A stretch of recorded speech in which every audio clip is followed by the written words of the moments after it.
You're living it. You're showing it. Which is fantastic. Entertaining you. So let's work out the chat and sing a song or two. Let's go on with the show.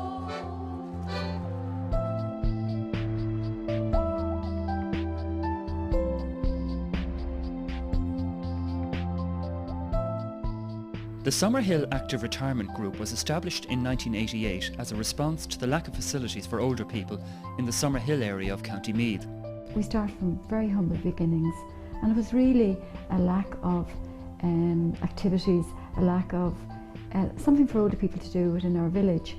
And we came together and had a public meeting, and I couldn't believe on the first night we had 50 people turned up. I was still mourning for my husband, and I thought, well, I don't want to go. But anyways, a neighbour said to me, can't you come and you'll just see what it's like. And honestly, the first night I thought, well, that is something I think I'd like to do. Initially, monthly meetings were held, socials, outings and holidays were organised. Interest grew and over the years membership increased. There are now about 90 members ranging in age from 55 to 94. On the individual level, people love to come to attend whatever's going on because it breaks the monotony of sitting at home, perhaps alone. It gives them an opportunity to interact with their friends and so on. So it's a social interaction thing first and foremost. It's about enriching life, and the more things people have to do, the busier they are, the better they feel about themselves. It's true for all of us, and it's not any less true for people who are older. The North Eastern Health Board have supported the group since the European Year of Older People in 1993. Also crucial to the group's development was support from the National Training Agency Force, who provided a worker to help coordinate the organisation. I think the idea of older people as a resource in a community is what we're trying to foster. If you look at Irish society generally and you were to say, let's take out everybody over 55 from voluntary activities, the country would crumble. So older people make an enormous contribution. Older people have built the facilities that society is benefiting from today. Summerhill is an excellent model of good practice for a local group, and it's, I suppose, a great joy to work with them. They would represent good practice in quite a number of ways. Primarily, perhaps, in the empowerment of the older people who are part of the group. The older people who are part of that group are responsible for running the group. They don't have things done for them or to them. They decide what they want to do. The group engage in a wide range of social, physical and creative activities. These include sport, drama, art, music, travel, gardening and back-to-school projects. The group is run democratically. The members decide what policies and activities they will pursue. The minute I came inside the door, the first thing Mary said, I know the first thing will be a cup of tea. I said, well, you're right, but I'm let go then and do my own thing and get my tea, where I wouldn't like anyone to be waiting on me while I'd be able to do it myself. The whole ethos of our group is older people helping themselves and reaching out and helping others in their own community and the wider community. We are a huge resource, and in a lot of communities it's there untapped. And we would like to encourage communities at large to think about, when they're developing new programs or new ideas or new activities, to think about including the older section of the community, because they have a lot to give. Apart altogether from their life's experience and the skills that they've had, they have time and they have a great willingness to invest in the community for the future. The Third Age Centre is the group's premises, which was provided by the North Eastern Health Board in 1997. It is a focal point for the group and the location for a great deal of activity. It is a drop-in centre, the group's administrative base, a resource centre for information on rights and entitlements. It houses the senior helpline. It acts as a rehearsal space for the choral group.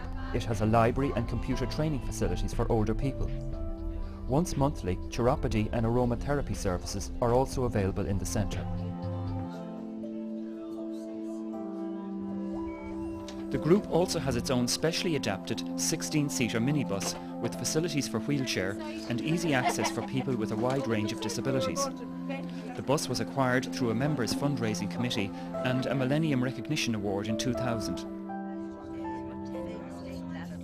What was important for Summerhill was to retain their local identity, and that they have done absolutely, but that they are linked in nationally.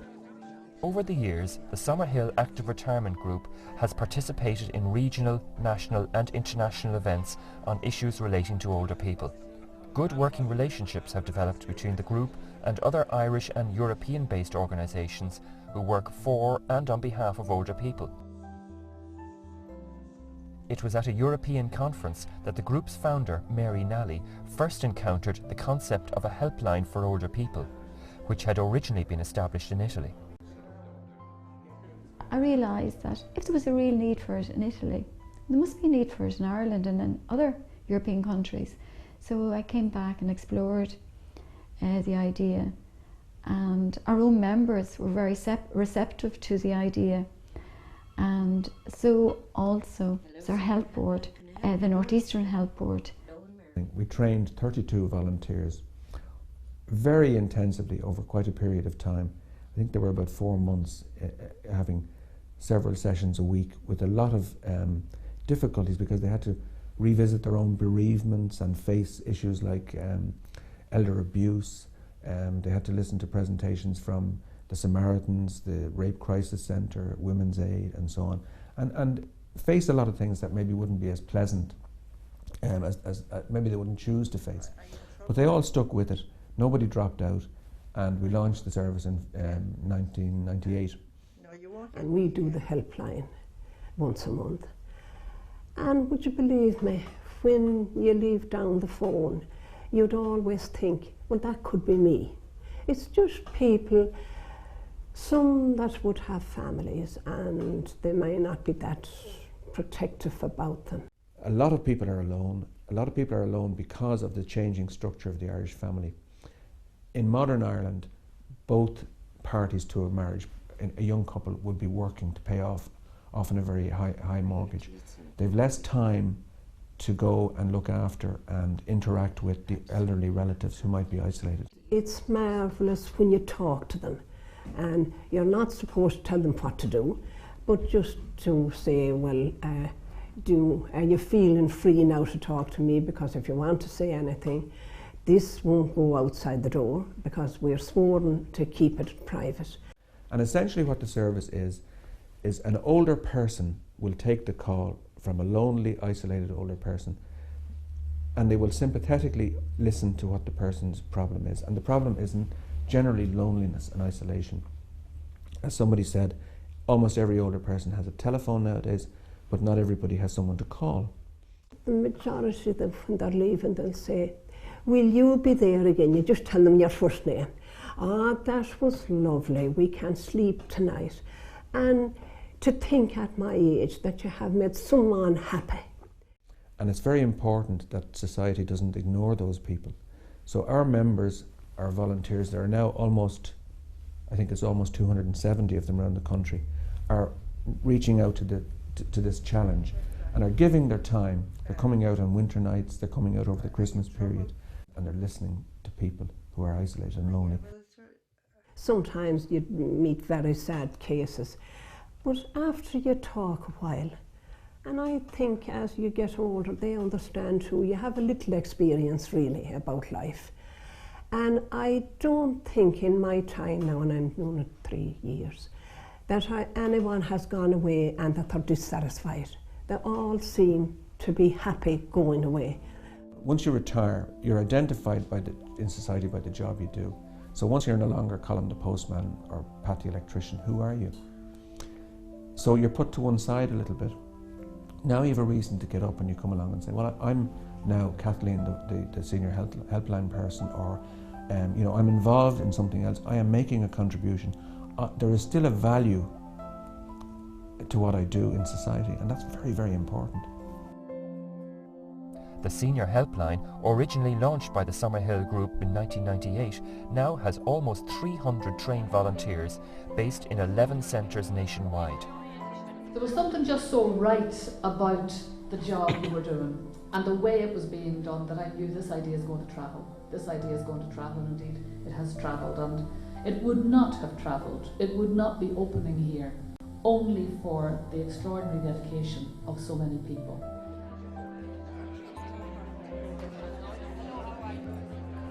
At a local level, the group have contributed to community life through a range of projects like the Older Women's Health Initiative, the Resource Centre, which is developing a point of information on rights and entitlements for everyone in the community, and intergenerational arts and crafts projects like Reflections, with local children from Dangan National School, where there is an exchange between the generations of skills and mutual experience.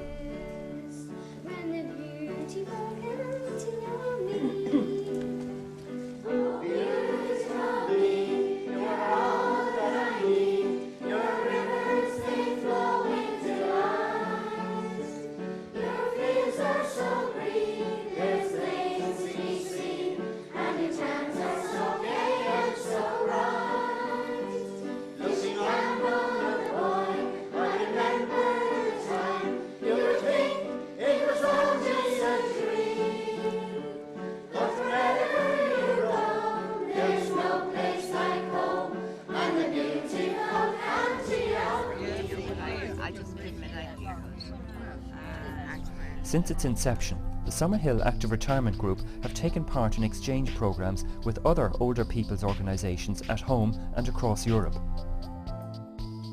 These programmes have enriched the life of the group by sharing the experience and culture of others, and in return by hosting visits back to Summerhill.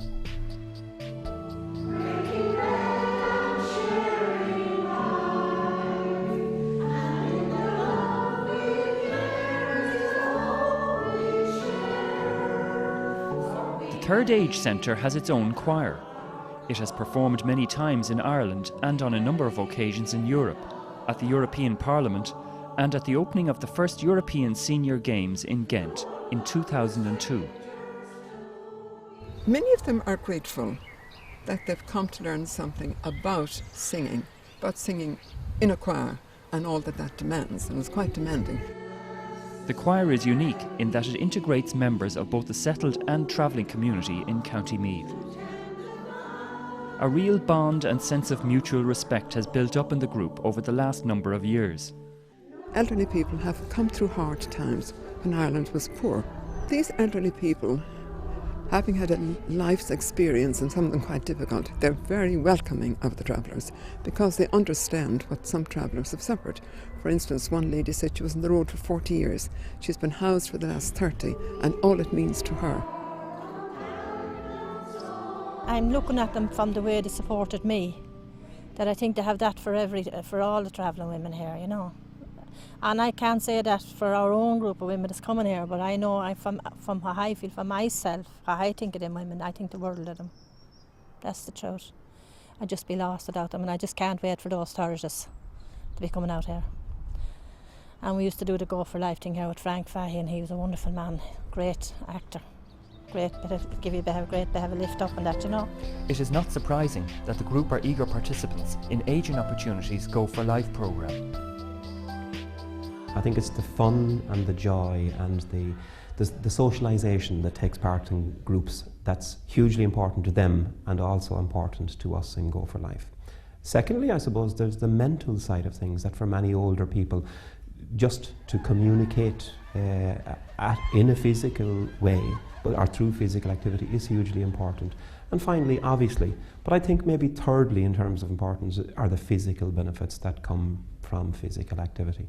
And we have seen people who have presented themselves quite immobile, fairly unfit, and because they've gotten involved in programmes have over the course of time certainly become much more mobile, much more independent, and that seems to be the key word and the most important word to older people themselves.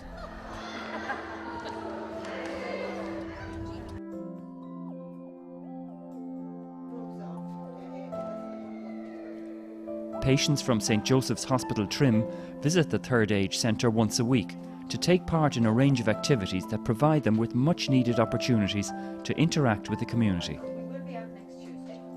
Every Tuesday we bring a group out here to the Third Age Centre, and they love the interaction out here. We're involved in various types of projects. We've been involved in exercises, singing, dancing. At the moment we're doing an art project. Come up here every Tuesday. This is a terrific place here. We enjoy coming up. We wouldn't miss it for the world. The people are lovely. And as you saw, our project is called The Journey. The actual journey out, the fact that we're out and about, looking at houses being built on the road, commenting on the road works, all those things. It's a very normal thing to want to do, and these people love to get out and about. When we realised what it was like out here and how wonderful it was, we were just hoping that we would get 2 Tuesdays in the week instead of 1. The group have been enthusiastic participants in the National Bealtaine Arts Festival, organised by Ageing Opportunity in May of every year.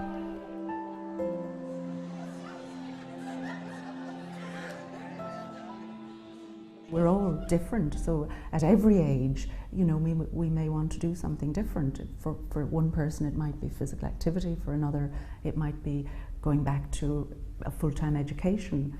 But the area where we have seen the greatest, I suppose, transformation in an older person's life is when working through the arts. Following drama workshops and projects with the Abbey Theatre, the group went on to develop their own drama under the direction of Richie Ball, entitled Waiting for Goddamn All.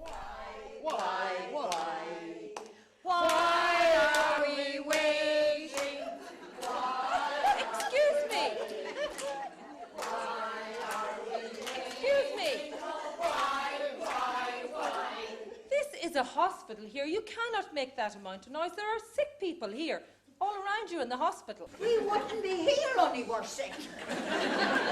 I understand that you are waiting quite a while, and I apologise once again for that. But unfortunately, I've just been told by Dr. Smith that the emergency has taken longer than expected, and I'm afraid I'm going to have to reschedule your appointments. I'm going to have to reschedule your appointments until next month's clinics. Reschedule for next month? Yes, we'll for be all next dead month's by clinic. Again, don't know where, don't know when, but I know we'll meet again some sunny day.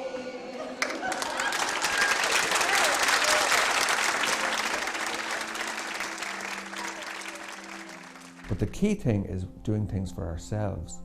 It's about organising ourselves, making use of the solidarity that's there, and then developing things for us out of that. And it's a very simple formula. We've done nothing magical. We've done nothing that no other group can do. You know, it's open to everybody.